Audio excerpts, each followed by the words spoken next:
going on, man? This is Ice Enigma. Yeah, and this is T Enigma, and this is Enigmas Unchained.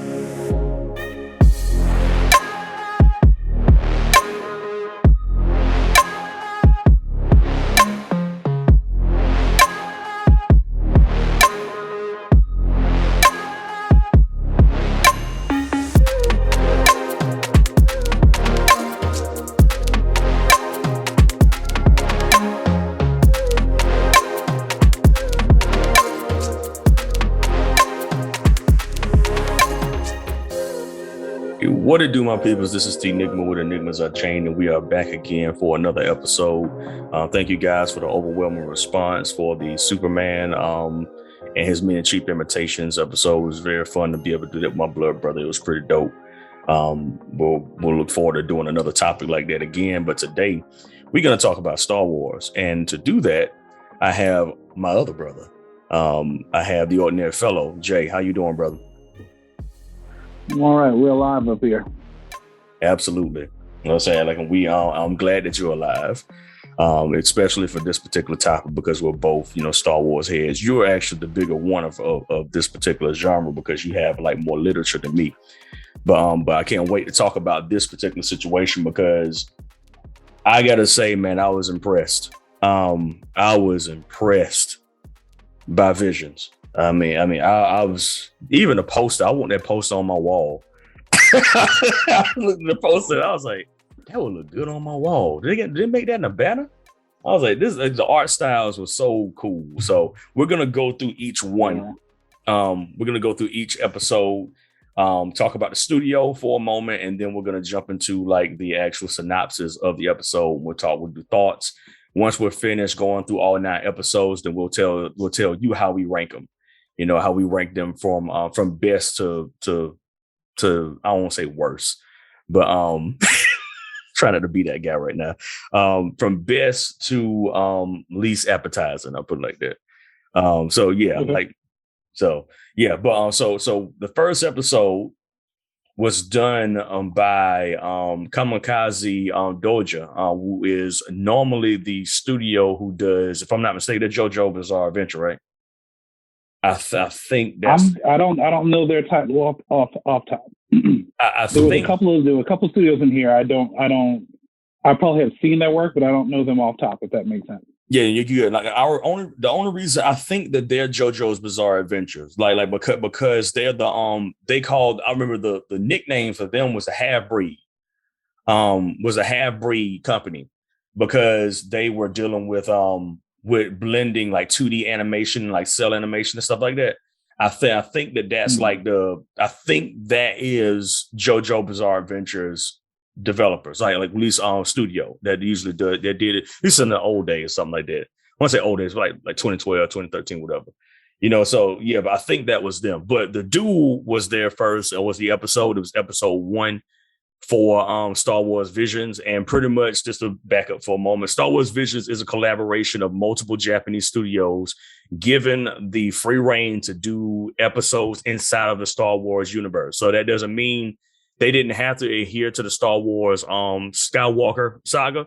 They exist outside of that, which is what excited me. I was like, okay, if we're going to do anything outside of the Skywalker saga, I'm down because I'm tired of the Skywalkers. Let's go somewhere else. The universe is quite big. There's so many things we can do with this particular story. So it was very interesting to see how they just branched out and said, all right, you guys make it into whatever that you want to be. Ordinary fellow pointed out, he said they broke a lot of rules. And I'm like, they did break a lot of rules. We'll talk about that. And I think he'll be more in depth with that, like actually giving you more frame of reference and things of that nature for that particular area. So, but the first episode was called The Duel. The Duel dealt with this Ronin, who Ronins are like, masterless swordsmen. And should we do a spoiler? Should you do a spoiler thing? I'm just thinking about this because it came out like 2 days ago. that is a fact right there. Okay, so spoiler alert. We're spoiling every single episode. So if you have not watched this, do not listen to us until you finish. Thank you for that, Drew. Like, see, that's why I say you're a more caring man than me. So I was gonna go in there. I'm like, because I was like, there's no way to break these episodes down without spoiling this stuff. And Star Wars fans are vicious. Yeah, that's quite true. They're gonna get like super something, but I don't know what they would be expecting either. If you're gonna review it and not spoil it, so it's just like, hey, there's no way to review this without spoiling. Some people do the quote unquote non-spoiler review. I hate them. I hate those. I'm like, if you're gonna talk about it, you need to talk about it. Don't be talking about it. It's like passive aggressive. Tell me what happened. And then, but there are some things you can do that with. There are certain things you can do. This is Star Wars is not one of those. Yeah, album. You could do a. Oh man, look, man, this album is fire. You could be. But when it comes to like art, like movies, I'm like, just tell me what's going on. But spoiler alert.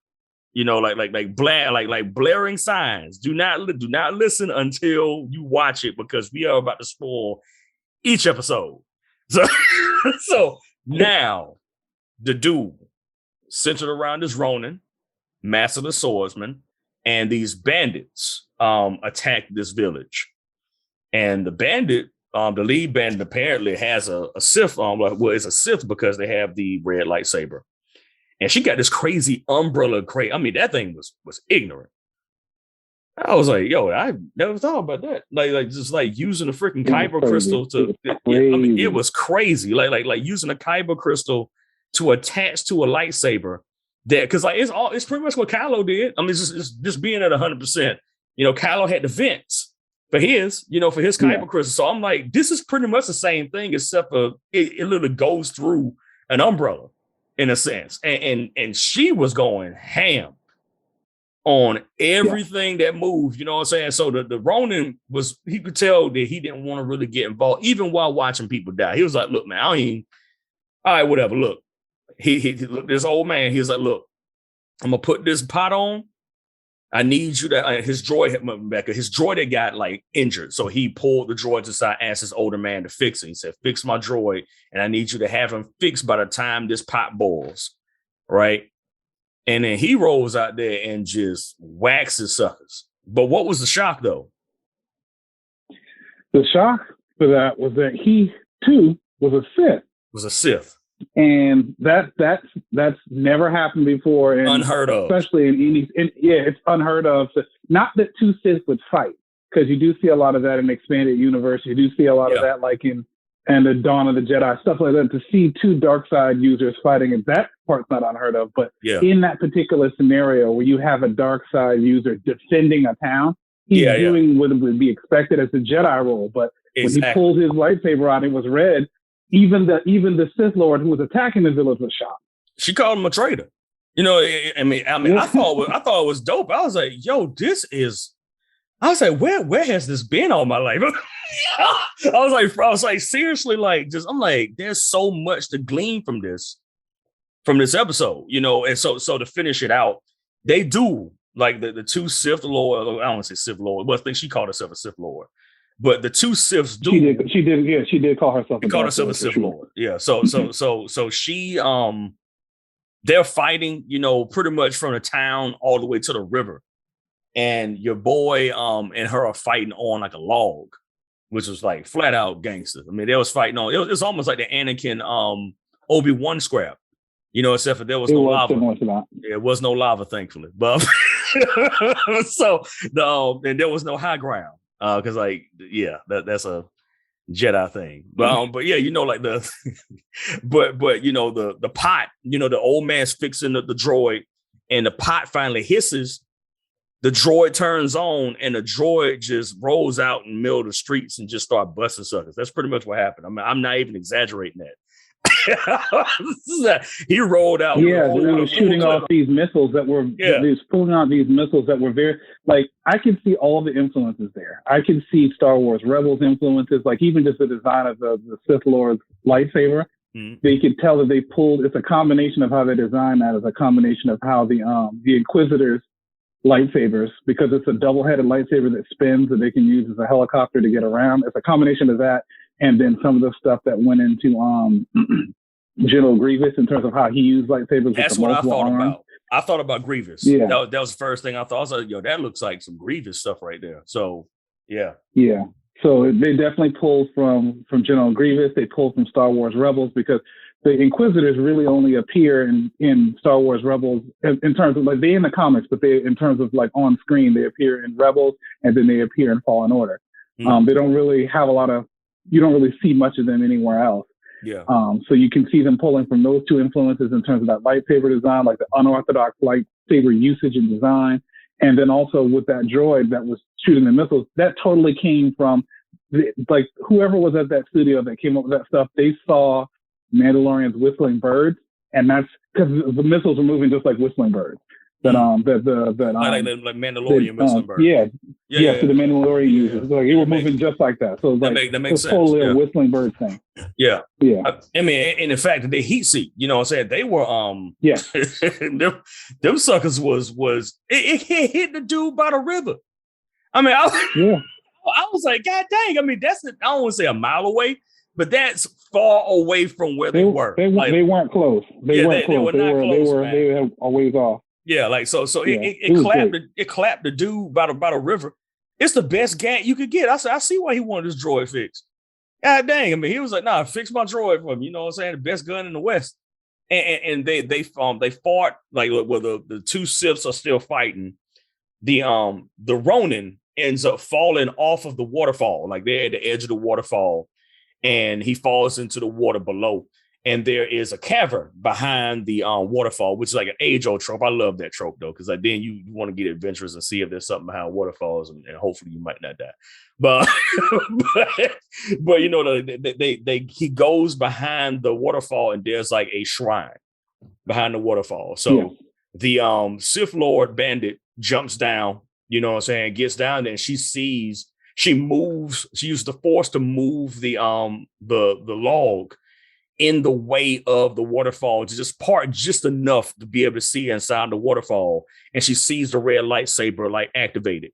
So she jumps in, slices, and what she finds is that the Buddha statue actually was holding the lightsaber, and your boy just ends her. The Ronin just slices her up. Behind, he had a second lightsaber. He had a second lightsaber.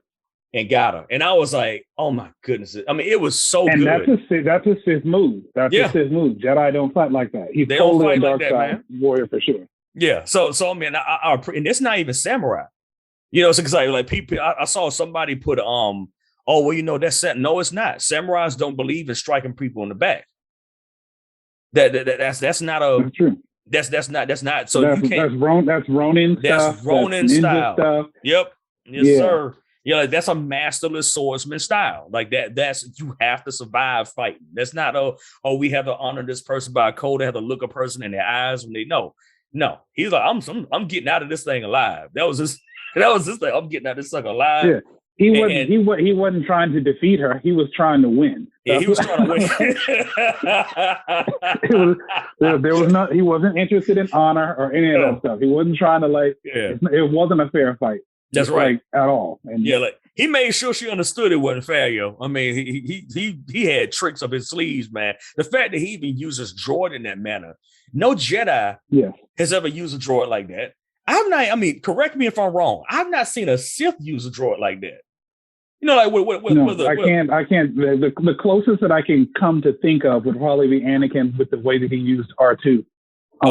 In scenarios, like for instance, I'm thinking like I can't remember if it was Revenge of the Sith or if it was Clone Wars, but I know it might have been Clone Wars with he and Obi-Wan on a spaceship, and they were in some trouble, and they needed R2 to be able to help them with some stuff. They activated R2 remotely, and R2 had lit a whole bunch of fuel and blew up a whole bunch of fighter droids. Yeah. Okay. With that, the only one who I can think of who uses droids in that creative kind of way would be Anakin. Okay, and that's fair, because I was like, I remember like he spilled oil on a couple of cats and then lit them on fire with his rocket boots. Yeah, and lit them on fire. Yeah. So, but once even with that though, that's ingenuity, just being built like a gat.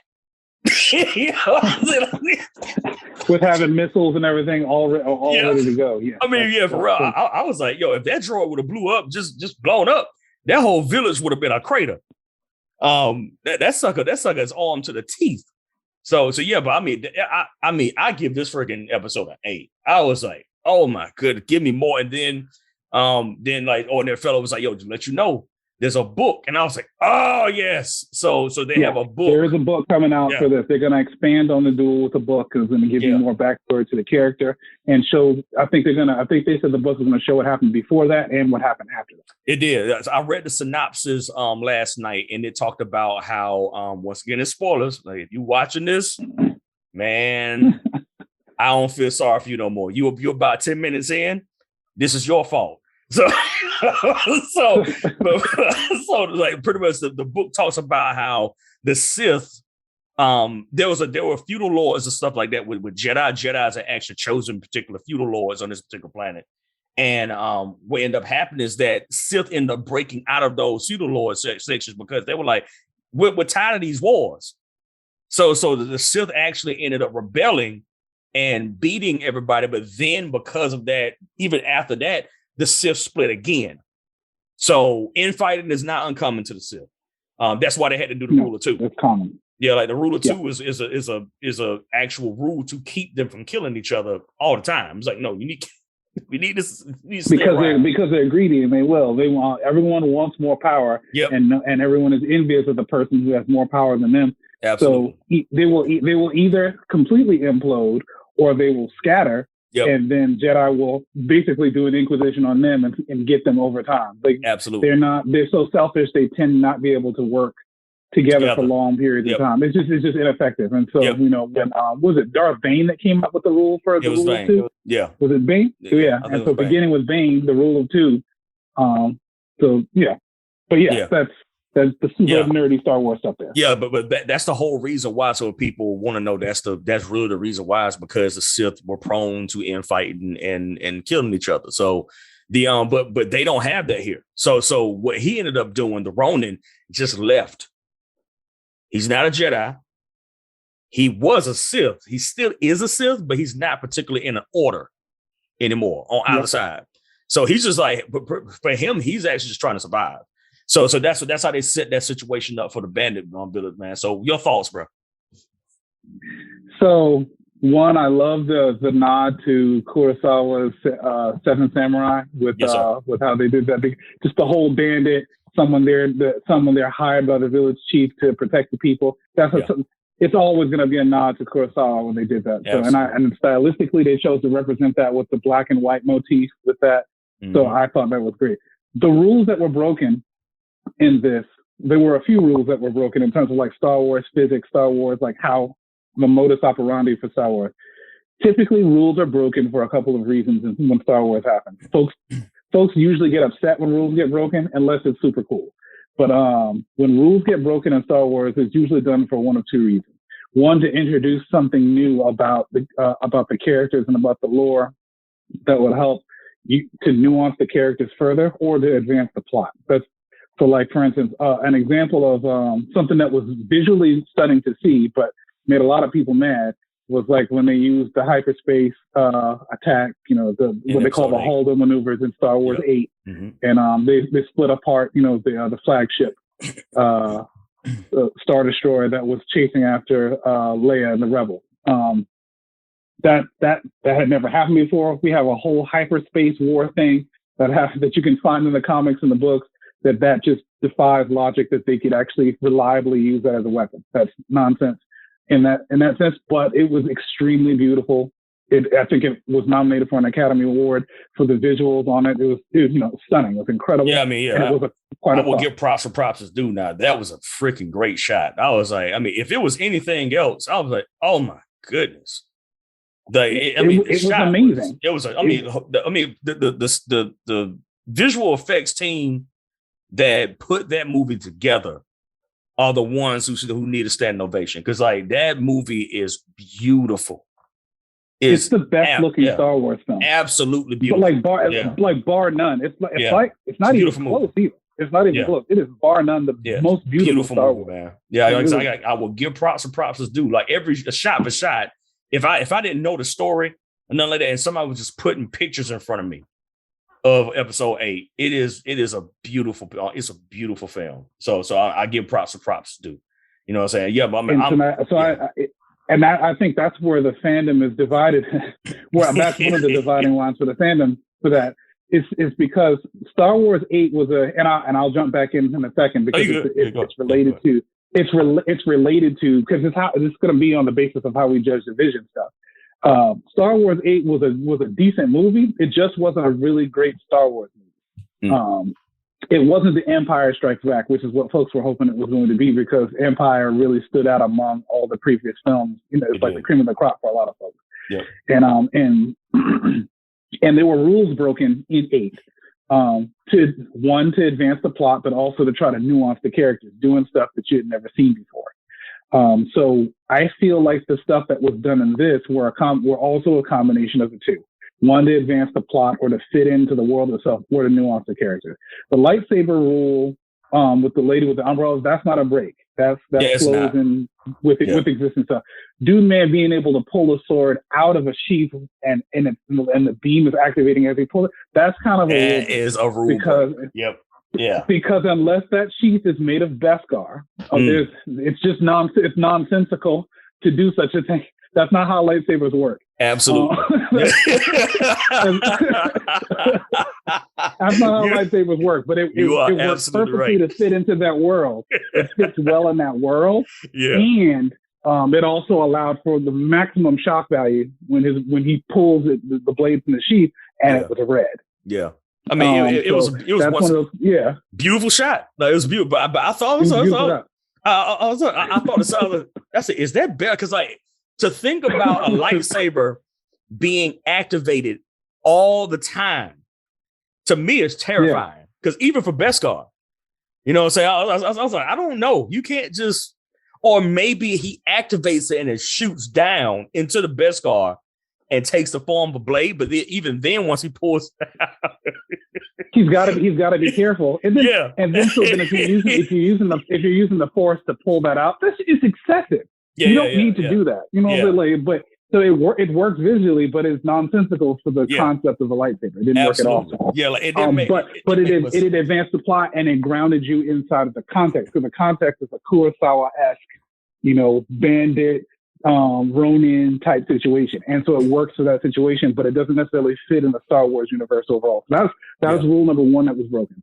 Rule number 2 that was it's not really a break, but it's something that was really interesting that we've never seen before.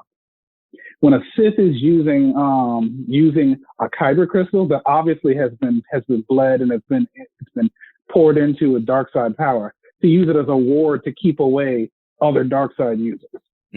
That's like he gave that to the village chief as he was leaving.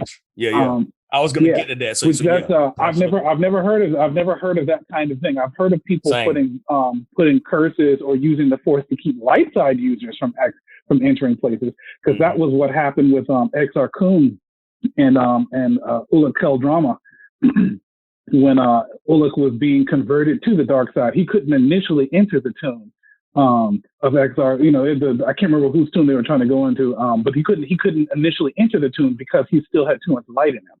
It was only as he began to descend further in the darkness that he was able. So I've heard of using the dark side to keep light side folks out of dark side hotspots or tombs where there was like a lot of treasure and holocrons and stuff like that. But I've never heard of using that to keep out another dark side person.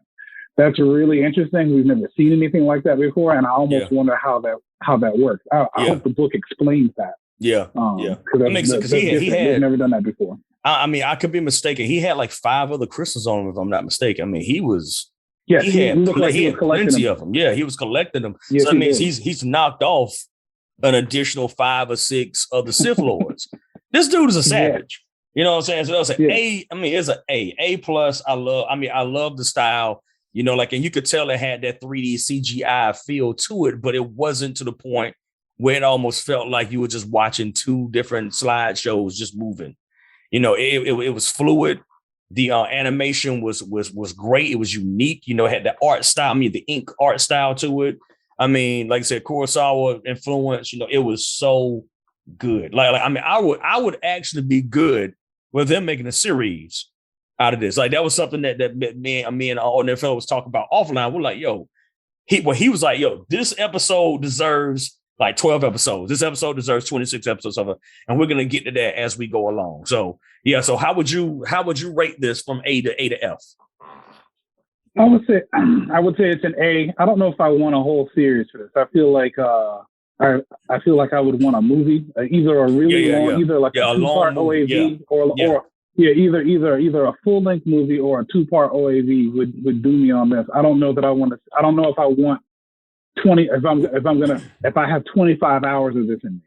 Yeah, I think like if they did one, I remember there was one joint. It used to be an OVA. It was called Blade Break.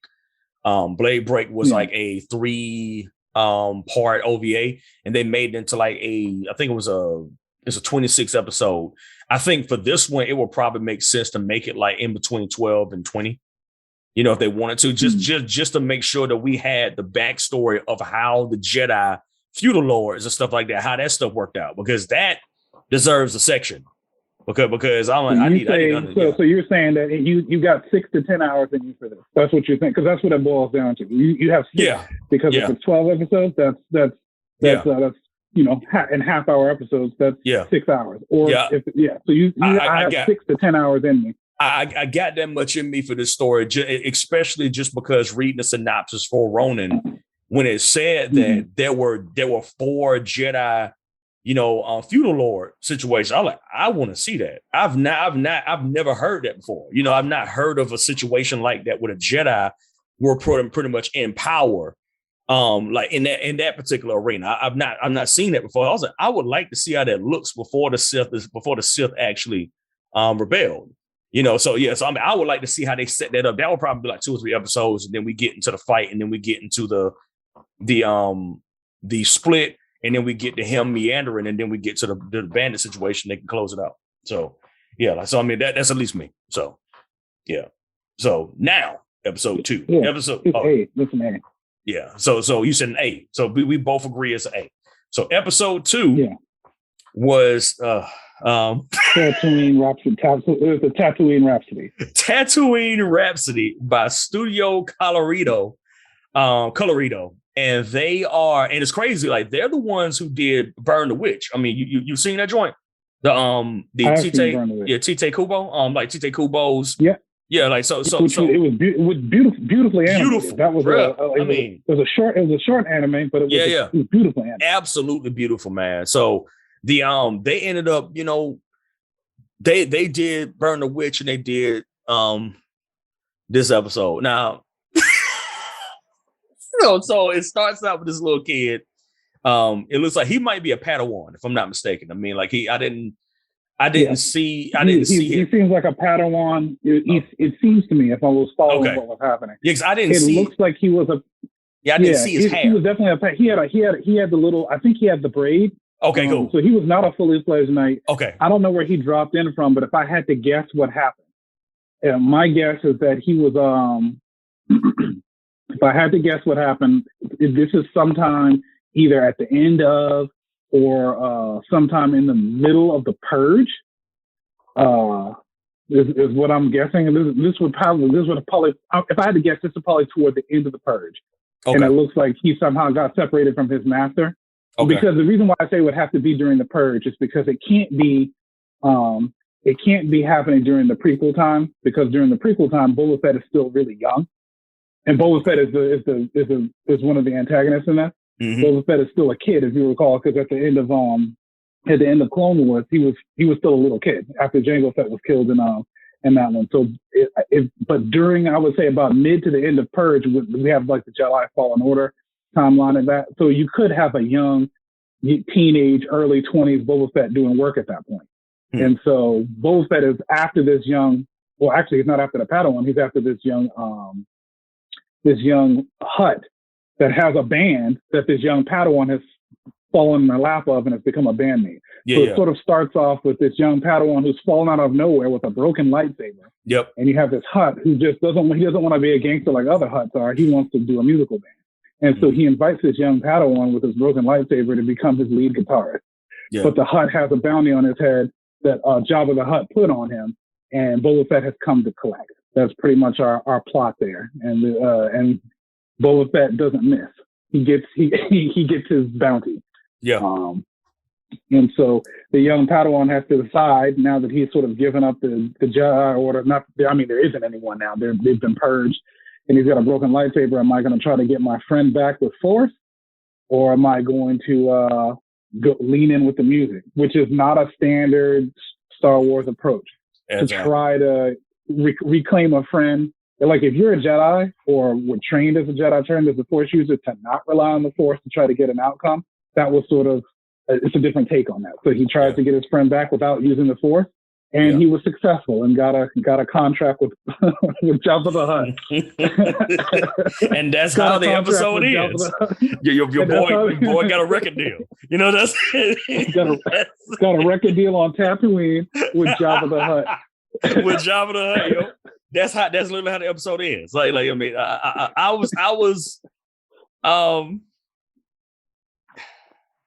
I put it. It's not an F, okay, because it wasn't bad, okay.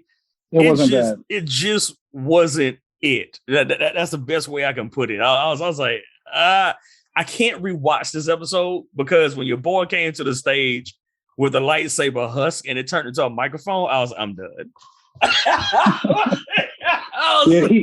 He converted it, which is, if you think about it, it's the opposite of what folks do, of what we've seen in Star Wars when folks like when the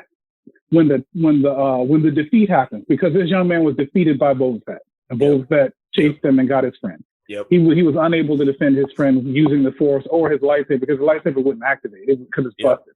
Now, normally in Star Wars, what happens is that when a young Padawan or a Jedi is defeated, typically by Boba Fett or by somebody else, when they are re-upping so that they can go get their friend back, you saw this happen between The Empire Strikes Back and The Return of the Jedi. Absolutely. You build a new lightsaber. Build a whole new lightsaber. Very often with the scraps of what you were defeated with. Like, let's say you had a stick in your hand, or you found something, or you landed a bar or something like that. You go back and you rebuild a new lightsaber using the remnants of the previous one and whatever you had on hand. That's typically what happens. Yep. But this kid does the opposite. He takes the busted lightsaber and converts it into a microphone. it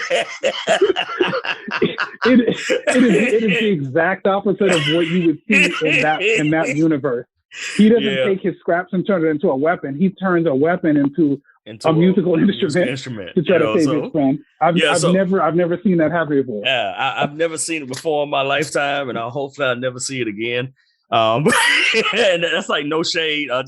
It just wasn't for me. I mean, and apparently it wasn't for a lot of people, because I was just reading reviews and people was like, "Yeah, I skipped this episode." I was like, "God," I mean, so I thought I was alone in that sentiment, but it wasn't. It was beautifully drawn. Let me give you some. It was beautifully and it's drawn. Better in Japanese than it is in English. Absolutely. In English, it doesn't.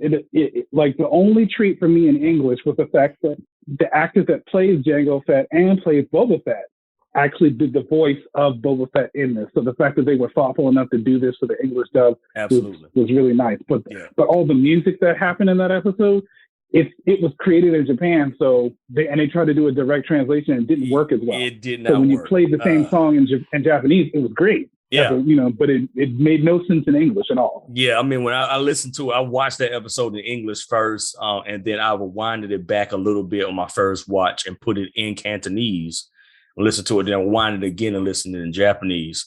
Like, it was mostly just for this song, because the song was so horrible in English. I said, this can't be right. This can't be right. So it does not sound good. And then they didn't even perform it well in English. They did, man. I mean, it felt like they were literally in front of the mall. They were not in front of a microphone. You didn't hear the reverb. You didn't hear anything. It was just them singing. And I was like, where's the sound of the crowd? You know, the music vibrating in the, I mean, this is stuff that they do all the time. So I think that for them, that was just like a proper oversight or negligence. I don't know. But yeah, this episode was not the best episode. But like I said, it was the least, in my opinion, it's the least Star Wars of aside from Jabba the Hutt, Boba Fett, and Tatooine. Yep. It's the least Star Wars of all 9. It's as funny as it is. You could have did the same thing without Star Wars being involved at all. It's like putting a Star Wars skin on something else. And what's interesting is that they had Star Wars people in it. You know, they're the only episode really to really actually have characters from Star Wars in the actual show. So I was trying to say, I was like, that's crazy that the least feeling Star Wars episode has most Star Wars in it. Yeah. So I mean, I just consider that an L. So this, I give it a C. I'm gonna be because the story was still endearing. You know, the fact that he was willing to sacrifice himself to try and save his friend, and then doing it in a way that it did go against the Jedi Order, but he did protect his friend in the end. His friend was no longer being executed. So, you know what I'm saying? And then all the other homies, you know, they all jumped in too. They did it together. I'll give props is due there, but I can't possibly conceivably give it a B or an A. I can't give it a D because the story makes sense. You know what I'm saying? Like it made sense from beginning to end. I was like, it makes sense. It's just not Star Wars. You know what I'm saying? So yeah, that's why I fitted that. Like, so yeah, how about you? So to me, so I give it a C also. I give it like a C plus. I couldn't quite get it to B minus, but I gave it a C plus because it was basically almost like an alternate reality Cal Kestis. Because the same thing that happened to Cal is the same thing that happened to this guy. You got separated from your master during the purge. Your lightsaber's busted. You're busted. Yeah. And you have to try to figure out life differently. And so he and Cal made similar decisions. You land in a wasteland and you decided, I don't want to be a Jedi anymore. Yeah. Like that's done. That's over with. I'm going to move on with my life. So they made identical decisions, even in the face of opposition. The only difference was that when trouble came looking for him, Cal decided he was going to be a Jedi. Yeah. And this guy did not. He decided he was going to double down on just being a normal dude. Yeah, your boy was like, man, forget that Jedi stuff, man. I'm going to go out here and sing my behind. I'm like, all right, bro, you know. So he did Star Peace. And Cal did Star Wars. So that's right. You know what? That's what we should. This episode is no longer called the Tatooine Rhapsody. It's called Star Peace. So it's called Star Peace. Because that's what he went and he made peace. He did. Like he went and turned the crowd to his favor. He turned Jabba the Hutt. Jabba the Hutt doesn't back down on killing people. Yeah. Jabba, when he decides he's going to kill somebody, can you think of any instance where Jabba, when he's made up his mind to kill somebody, doesn't try to go through with it? And that was my other problem with it, was that like music, the power. This is almost the power of friendship. You know what I'm saying? Like the anime trope, the power of friendship. And I'm like, look, this joint don't happen like that in real life, bro. You know, like, but you know, like this was like the power of friendship through music. You know, so I was like, Jabba the Hutt ain't easily swayed. That sucker is an absolute. He's an absolutist. You know, to a degree. So that at least that for me was a rule broken for that. For me, I was like, that ain't Jabba the Hutt. I can see Jabba still signing the band, but still killing the Hutt. Does that make sense? Yeah. Because the crowd reacted. So clearly the band, because Jabba does like music. And you know what I'm saying? Like, because like Jabba loves music, which was clear in Return of the Jedi. Having a stellar band is like he's all about it. But I cannot think of a single instance ever in the 9 movies that make up the Skywalker saga, right, where Jabba the Hutt ever lets go of somebody he actually intended to kill. And I mean, everybody died. Yeah, everybody's died. Like, so, but on the real, I can see him clapping his own family. He's like, I don't care. He's like, oh man, it was such a great performance. Boom, hey, yo, sucker. He like points to do this. Hey, you the new guitarist. Go down there with his crew. That's exactly what he would have done. He still would have killed that Hutt, but he would have signed the band for sure.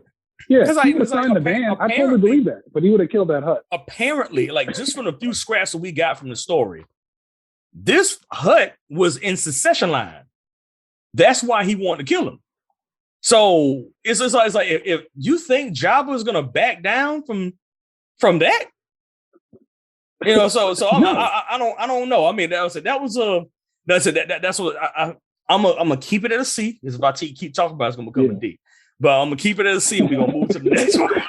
We're gonna move to the next one. Oh my goodness. Okay, so the next episode was also, I mean, to me, I didn't particularly like it as much either. But the art style, once again, phenomenal. It was the twins.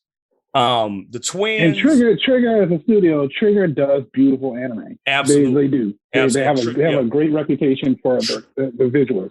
for people who don't know Trigger by name, I'll give you a few people that I can process off the top of the dome. Little Witch Academia, Kill La Kill. Amazing. Yeah, Kill La Kill is the first one that popped up in my head. And the other one is Gridman, if I'm not mistaken. I think it's like it's like SSS. Gridman is great. Yeah, beautiful. So like I was like, that makes sense to me. So they, I mean, look, art style was great. I was like, goodness gracious. But let me just go through the synopsis. So pretty much for twins, it was dealing with two twins created by the dark side.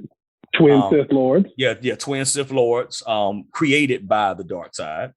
To house I think it was a freaking huge chunk of it, but it was a kyber crystal, wasn't it? Yes, it was an enormous kyber crystal that was basically going to turn their dual Star Destroyer into a Star Killer. Into a Star Killer. They can go from place to place and just blow planets up and rule the galaxy with fear. Yeah. So pretty much the sister is pretty much at 100% down, like full flat tires. And the brother is pretty much ready for abandonment. You know what I'm saying? He's ready to abandon the mission stat. So he steals the crystal. And, you know, the crew ends up like tracking him down. The sister finds out and they start scrapping. And I mean, this is at least the part I was like, okay, it's beautiful, but I'm like, this is wacky now. Like it went from being very dope to wacky, like real quick to me. So then they start scrapping, they end up in outer space. And I was like, okay, so that means they're both dead. And I'm like, okay, they're talking in space. So I was like, okay, they're outside of a Star Destroyer. And they're both talking in space. Like they can't die out here. I'm like, there's no force power that protects you from the vacuum of space. But they're still fighting. You know what I'm saying? Like, and they scrap over the crystal. I think Homeboy gets a shard of it and pops it in and makes and gets himself a lightsaber. A makeshift lightsaber with it, yeah. And she puts it into her chest and tries to absorb. Pretty much, she's outputting all this power from the kyber crystal. And they talk about how he had a dream, you know, like a vision of her dying because of the kyber crystal and all the rest of that stuff. And it's messed up. I forget the rest because that, like I said, it was so you can fill in the blanks for me, bro. So once they squared up, what happened after that? I flat out, I was like, okay, they still talking in space. I mean, I was so stuck on that one rule break that I was like, I can't do the rest of this episode. That they're still talking in space. Because there were a number of Star Wars rule breaks that were happening here. Like, so yes, he did have a Force dream, which is unusual for a Sith to have a Force dream. Yeah, it doesn't mean that they don't predict the future, but predicting the future is not their specialty. That's a specialty of the Jedi, to predict the future. As a matter of fact, they expanded on that. They confirmed that in Star Wars: The Force Unleashed, the first one, when Star Killer was actually slowly converting into being a Jedi, and he needed to be able to track down Jedi so that he could basically start the rebellion. Yeah. And in his process of trying to have a vision, he was asked flat out, "Have you ever done this before?" And it's like, "No, but I've never been a Jedi before." Yeah. So Jedi typically don't have visions, typically don't have prophetic visions, or can reach out in the Force and find people. Typically, that's typically not how it works. So that was kind of a rule bendy breaky thing there. The homegirls, the twin sister, with her lightsaber thing in her, like, with her whole outfit basically being a lightsaber with the kyber crystal in the chest, like stuff. The beams were bending like straps. That's not lightsaber stuff. That's Trigger stuff, but that's not like Star Wars stuff. Absolutely. That's not how lightsabers work. This joint felt like Kill La Kill for real. I mean, I was like, all I could think about was the final fight in Kill La Kill, and like they were fighting in space and stuff like that. I was like, this is the same situation. I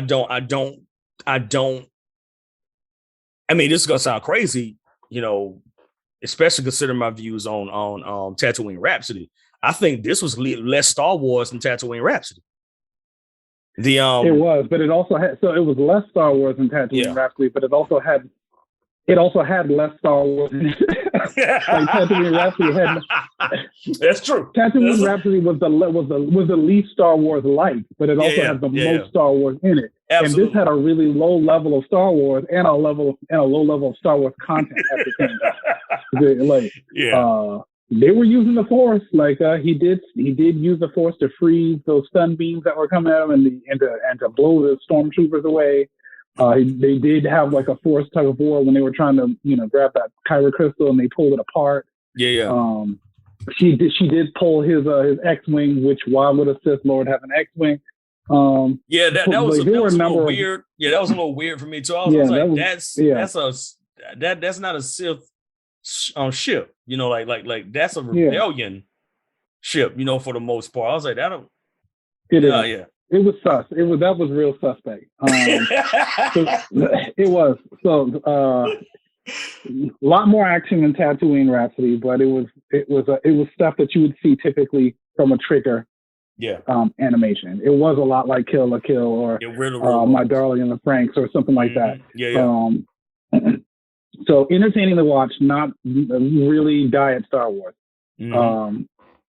The sound design for it though was amazing. Absolutely. The Trigger is really, really good at. The sound was top flight. It was figured amazing. it out, man. Figured it out. Like absolutely beautiful. I'm absolutely, and that's it. They do a good bit of stuff once again that visually, audibly piques everything that you wanted. But when you sit down and you look at the story, you're like, God dang it. It just doesn't make sense, like your boy having an X-wing. I was like, okay. Then I just can't get over the fact your boy was talking in space. I was like, this, they're talking in the vacuum. They're talking in a vacuum of space. He's floating on a ship in a vacuum of space talking to his doggone droid. I was like, when has this ever happened anywhere in Star Wars? It's happened in Kill la Kill. It's definitely happened there, so I was just like, I'm not really feeling this, like this episode. It gets a D for me. As crazy as that might sound, like this because the story doesn't make sense. Action and stuff like that, of course, is high caliber, but I'm looking at like, how do we keep it at Star Wars for it to be a Star Wars vision? This one to me was like a Star Wars fever dream. So I can't really call it a vision. But I give it a D because story construction didn't make sense. The two twins together, I get that. We've seen it already since it's canon. You have to accept that it's canon now. So that makes sense, at least in the canon. But like Ordinary Fellow was just talking about, certain powers and stuff like that. Just there were too many crosses that I was like, you can't consider this Star Wars outside of like somebody that wasn't, no shade towards Trigger, but somebody who wasn't a fan saw a bunch of stuff that happened in Star Wars and just put it in one episode. An X-wing being on a base, with stormtroopers. I don't know about that. So I was like, okay. So pretty much y'all was just telling me he was like going to end up turning into a good guy. That's pretty much what they were doing. So this guy's going to be the next Luke or something. I'm like, no. I don't want to see that story. I want it to disappear. So that's at least my take. How about you, bro? And it could also be. It gets a C- instead of a D. It gets a C-. It definitely gets a lower score than Tatooine Rhapsody because even though Tatooine Rhapsody was, I felt, some of the least likely stuff that would happen in Star Wars thematically and narrative-wise. It also had the most Star Wars like characters, and it was also one of of the 9. I think it was the one that was the easiest to place. If you were going to put it in the Skywalker saga, where it would land, it was really clear that it kind of landed between Revenge of the Sith and A New Hope because of the Boba Fett character specifically. Okay, that's fair. It had the most Star Wars content in it, but was the least like Star Wars. And this one here was like it was less of both. You got to see the Force, but the Force was about it. Everything else was really weird. So it got a C minus, but it was very entertaining. So it got a C minus. It was worse than Rhapsody than me, but it was also better than anything. It's better than Trioculus.